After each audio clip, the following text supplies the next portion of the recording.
Hi folks, I'm Charles Baudet with OzoneBlaster.com, the best-selling author of The Super Dry Basement, a basic guide to understanding and correcting foundation water problems, as well as Got Mold, Now What, a basic guide to understanding and correcting mold in your home.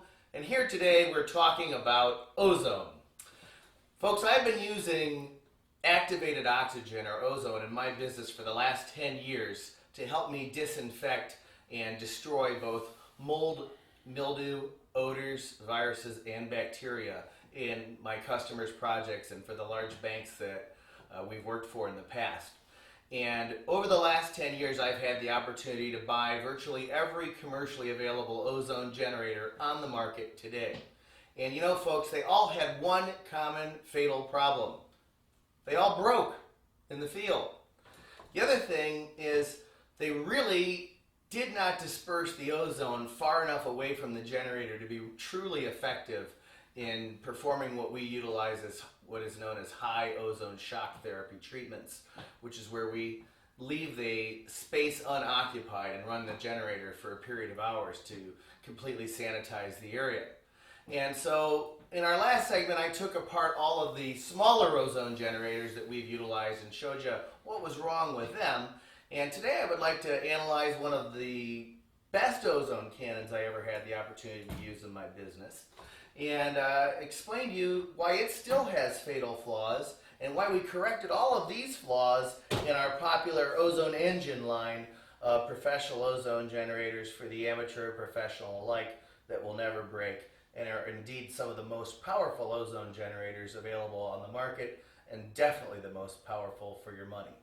So, remember in our last segment we discussed exactly what is in an ozone generator. And if you recall, basically we have a computer fan, a tiny little computer fan.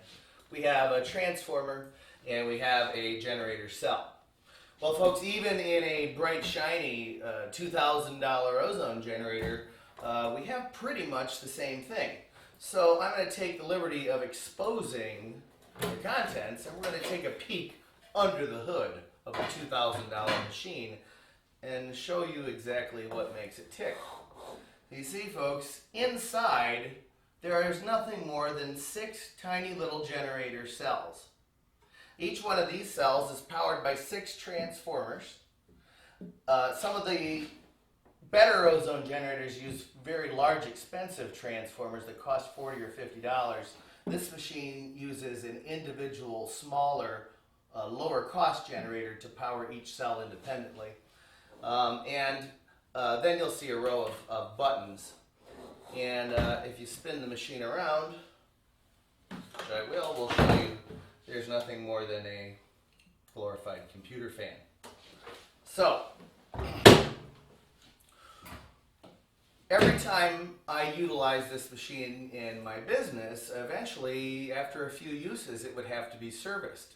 And what we discovered was a recurring theme in this machine was these buttons. Over time, the components, because they're located directly inside of the ozone chamber itself, are subject to oxidization. And over time, they will begin to degrade. Also, they're subject to any kind of moisture. And putting your timer inside of the box is really not a very good idea. The companies that do it to add a few bells and whistles to justify their high prices. But what I discovered is for $30 at Home Depot, you can buy a very nice, expensive digital timer. And it can be used in conjunction with either one of our machines. And because it's outside of the ozone chamber, it will not break down over time.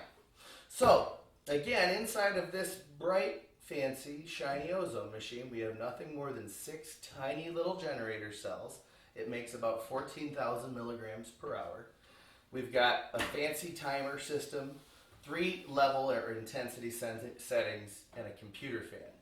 This little naked homemade jobber here makes 16,000 milligrams per hour, but it in fact is just a computer fan, a transformer, and a generator stack. And in both of these components, in both of these units, the transformers are in between the fan and the generator stack. And what that makes for every time is an impedance of airflow. And to generate ozone, you really need a lot of oxygen going past those plates so that we can maximize the ozone. And then we need to get that ozone away from the generator so that it can get into the room, because the O3 molecule, or activated oxygen, is heavier than air, folks. So I took all of these considerations in mind when I decided to design the ozone engine. And one of the first things I looked at was durability.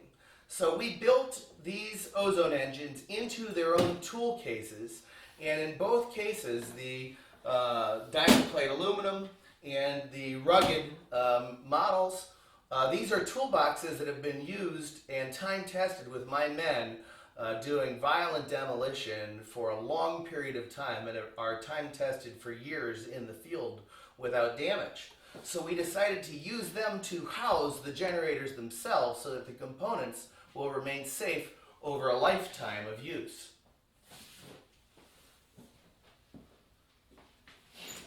When you're looking inside of an ozone engine, several things will leap out at you right off the bat. So let's take a peek under the hood of the world's most powerful ozone generator and show you what I mean. Do you see this? That is the engine that drives our cannon. It literally shoots the ozone under high pressure out of the machine. Our units use either a 1 horsepower or a 1.5 horsepower engine, where the other companies use only a tiny little computer fan. Additionally, these engines were designed to drive air under a heavy load for years in the field. And in our units, they're receiving no pressure whatsoever. They're blowing directly across the generator cells. That's right, we removed the transformer from the path of the air to the generator stack. Inside of this machine, there are 12 cells. That's double the cells of the bright shiny box unit.